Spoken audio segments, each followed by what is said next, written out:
अखिल भूमंडलीय सर्व शिरोमणि मुनि समाज के संस्थापक आदि मुनीश्वर योगेश्वर सदगुरुदेव शिव मुनि महाराज की जय। उपस्थित मुनि वृंद, साधु सज्जन वृंद, संत वृंद, साधक वृंद, आध्यात्म ज्ञान के जिज्ञासुओं और प्रेमियों, सभी श्रोता वृंद, आप सभी को मेरा कोटिशः नमन, सप्रेम जय जीव। तो आध्यात्मिक चर्चा हो रही है और हम लोग योग का परिचय ग्रंथ पर चर्चा कर रहे थे जो पूरा हो गया है। आज हम लोग सदगुरुदेव की रचना है गीता का मर्म, एक छोटी सी किताब लिखे हैं, इस पर चर्चा करेंगे, है ना। गीता का मर्म। गीता का अर्थ करने में लोगों ने बड़ी भूल यह की है कि गीता के दार्शनिक शब्दों का अर्थ गीता में ही जो दिया हुआ है उसके अनुसार नहीं किया गया, किंतु गीता के दार्शनिक शब्दों को संस्कृत का साधारण शब्द मानकर उसका अर्थ किया गया है। गीता के 18वें अध्याय का 66वां श्लोक बड़े महत्व का है। इसमें मोक्ष पाने का एक निश्चित उपाय निर्णय करके दे दिया गया है। वह श्लोक निम्नलिखित प्रकार से है। तो सदगुरुदेव कह रहे हैं, इसको ध्यान से सुन लीजिए कि गीता का जो अर्थ किया है जिन्होंने, उन्होंने यह भूल की कि गीता के अंदर जो दार्शनिक शब्द हैं उनका अर्थ उन्होंने साधारण संस्कृत भाषा का अर्थ समझकर किया, है ना। ऐसा नहीं होना चाहिए था, जबकि गीता के अंदर दार्शनिक शब्दों का अर्थ उनके श्लोकों के साथ ही दिया हुआ है ना। इसलिए गुरुदेव लिख रहे हैं, जिसको आप ध्यान से सुनिए और चिंतन कीजिए, विचार कीजिए, है ना। तो सदगुरुदेव यहाँ दे रहे हैं गीता के 18वें अध्याय का 66वां श्लोक बड़े महत्व का है। इसमें मोक्ष पाने का एक निश्चित उपाय निर्णय दे दिया गया है ना। आप सोच लीजिए, इतनी सुंदर बात। तो यहाँ पर इसी विषय पर चर्चा होगी। सर्वधर्मान परित्यज्य मामेकं शरणं व्रज, अहम त्वा सर्व पापेभ्यो मोक्षयिष्यामि मा शुचः। यहाँ लिखा हुआ है गीता अध्याय 18 श्लोक 66। तो इसको आप सुन लीजिए। पहले, सब धर्मों को छोड़कर एक माम के शरण में आ जा, हम तुमको सब पापों से छुड़ाकर मुक्त कर देंगे। इस श्लोक में माम शब्द की बड़ी महिमा कही गई है। अतः देखना यह है कि गीता के इस माम शब्द का अर्थ गीता के अनुसार क्या है। इस पर यह एक ही श्लोक नहीं है, दूसरे भी हैं, जैसा कि नीचे दिया जा रहा है। तो बहुत बड़ी बात है ना। सर्वधर्मान परित्यज्य मामेकं शरणं व्रज, अहम त्वा सर्व पापेभ्यो मोक्षयिष्यामि मा शुचः। तो सब धर्मों को छोड़कर एक माम के शरण में आ जा, गुरुदेव लिख रहे हैं ना। हम तुमको सब पापों से छुड़ाकर मुक्त कर देंगे। इस श्लोक में माम शब्द की बड़ी महिमा कही गई है। अतः देखना यह है कि गीता के इस माम शब्द का अर्थ गीता के अनुसार क्या है। तो गुरुदेव कह रहे हैं कि गीता के श्लोकों का अर्थ भी गीता के श्लोकों से ही किया जाना चाहिए। उसका कोई साधारण अर्थ नहीं है, ये साधारण संस्कृत की भाषा नहीं है, ये दार्शनिक शब्द हैं। अब इस माम शब्द की व्याख्या करेंगे गुरुदेव। इस पर यह एक ही श्लोक नहीं है, दूसरे भी हैं, जैसे कि नीचे दिया जा रहा है। साधारण अर्थ में माम का मतलब तो मेरा होगा, लेकिन गुरुदेव मेरा नहीं लिख के माम ही लिखे हैं और फिर उसको उसी तरह से बता रहे हैं। माम हा पार्थ व्यापाश्रित्य ये अपि स्यु पापयो नयः, स्त्रियो वैश्यास्तथा शूद्रोस्ते अपि यान्ति परांगतिम। गीता अध्याय 9 श्लोक 32 दिया हुआ है। यही देखिए क्या दे रहे हैं। हे अर्जुन, माम के ही शरण में जाकर स्त्री, शूद्र, वैश्य तथा जितने पाप योनि वाले हैं वह भी परम गति को प्राप्त होते हैं। इस श्लोक में भी माम की ही महिमा कही गई है। गीता में माम का ही महत्व है। बिना इसे प्राप्त किए मोक्ष नहीं मिल सकता है। पर यह माम है कौन, इसे गीता में देखिए। ऐसे महत्व के शब्द का अर्थ गीता के रचयिता ने गीता में अवश्य कर दिया है। आगे और भी कहा है ना। दोबारा से सुन लीजिए। माम पार्थ व्यापार व्यापाश्रित्य ये अपिस्यु पाप योनय स्त्रियो वैश्यास्तथा शूद्रास्ते अपि यान्ति पराम गतिम, है ना। हे अर्जुन, माम के ही शरण में जाकर स्त्री, शूद्र, वैश्य तथा जितने पाप योनि वाले हैं वह भी परम गति को प्राप्त होते हैं। इस श्लोक में भी माम की ही महिमा कही गई है।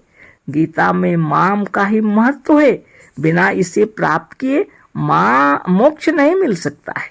पर यह माम है कौन, है ना। इसे गीता में देखिए। ऐसे महत्व के शब्द का अर्थ गीता के रचयिता ने गीता में अवश्य कर दिया होगा। आगे और भी कहा है।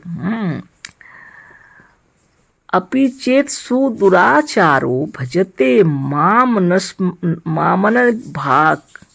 मामन्य भाग साधुरेव सा मंतव्य सब समथग्व्यवस्थितो ही स। हमें इतना संस्कृत नहीं आता, हम पढ़ दे रहे हैं, गुरुदेव लिखे हैं, तो आप जरा ध्यान से पढ़िए और सुनिए।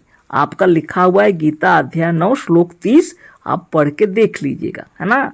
अपिचेत सुदुराचारो भजते मामन भाग साधुरेव स मंतव्य समथग्व्यवस्थितो ही स। अध्याय 9, गीता अध्याय 9 श्लोक 30। आप सुन लीजिए अर्थ। चाहे कोई कितना ही दुराचारी हो, यदि वह अनन्य भाव से इस माम को भजता है वह साधु ही मानने योग्य है, क्योंकि वह यथार्थ निश्चय वाला है। बात यह है कि यथार्थ तथ्य और सत्य सिद्धांत को जानने वाला ही इस माम को जान सकता है। अब सोचना है कि यह माम है कौन जिसकी इतनी महिमा है। यह कोई साधारण शब्द नहीं है, यह गीता का एक विशेष दार्शनिक शब्द है। गीता में भी कहा है कि इस माम शब्द को जानना बहुत कठिन है। जैसे मनुष्याणां सहस्रेषु कश्चिद्यति सिद्ध्यते यत् तामिपि सिद्धानां कश्चिन् माम वेत्ति तत्त्वतः, है ना। तो गुरुदेव कह रहे हैं, अभी सुन लीजिए, ऊपर वाला फिर से हम पढ़ देते हैं। कितनी सुंदर बात लिखे हैं। अपि चेत सुदुराचारो भजते मामन्य भाग साधुरेव सा मंतव्य समथग्व्यवस्थितो ही स।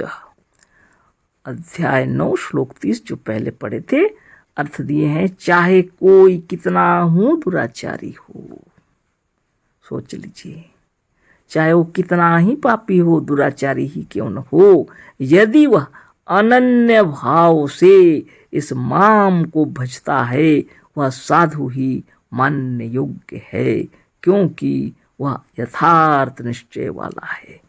अब बताइए, गीता में लिखा हुआ है जो अनन्य भाव से इस माम को भजता है उसको साधु भी कहा गया है। और क्या कहा गया है? यथार्थ ही निश्चय वाला है, यानी दृढ़ संकल्प वाला है ना। वो चाहे कितना ही दुराचारी हो, वो सब नष्ट हो जाता है जो माम शब्द को अनन्य भाव से भजता है।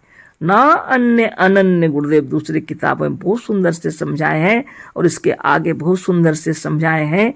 हम धैर्य नहीं रखे, हम पहले बता दे रहे हैं, जो अन्य ना हो, जो अपना माम हो, उसकी ही भजन की जाती है, उसकी ही उपासना की जाती है, उसकी ही ध्यान की जाती है। जो अनन्य भाव से अपने माम को भजता है उसको साधु कहा गया है। और वह दृढ़ निश्चय वाला और यथार्थ निश्चय वाला माना गया है। बताइए, यह बात गीता में लिखे हैं स्वयं, है ना।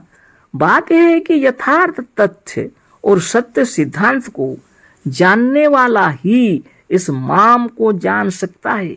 जो यथार्थ को जानता है, जो सत्य को, तथ्य को जानता है, जो सत्य सिद्धांत को जानने वाला ही इस माम को जान सकता है। दूसरा कैसे जानेगा? अब सोचना है, यह माम है कौन जिसकी इतनी महिमा है? यह कोई साधारण शब्द नहीं है, यह गीता का एक विशेष दार्शनिक शब्द है। गीता में भी कहा है कि इस माम शब्द को जानना बहुत कठिन है।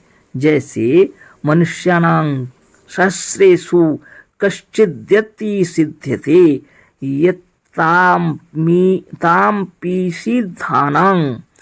यत्तामपि सिद्धानां कश्चिन माम वित्ते तत्वतः, है ना।